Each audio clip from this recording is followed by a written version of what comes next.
चादर में लिपटने वाले, उठो, अब खबरदार करने लगो और अपने परवरदिगार की बड़ाई बयान करो और अपने कपड़े पाक रखो और शिर्क की गंदगी से तो अलग ही रहो और इस नीयत से एहसान न करो कि उससे ज्यादा के ख्वाहा हो और अपने परवरदिगार की खातिर सब्र करते रहो।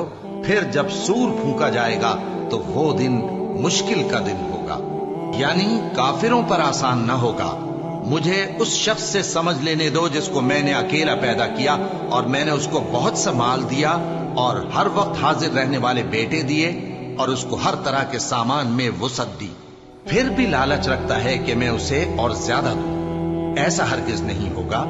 ये हमारी आयतों का बड़ा मुखालिफ रहा है। मैं इसे एक बड़ी चढ़ाई चढ़ाऊंगा। इसने गौर व फिक्र किया और एक बात ठहरा ली, ये मारा जाए। इसने कैसी तजवीज की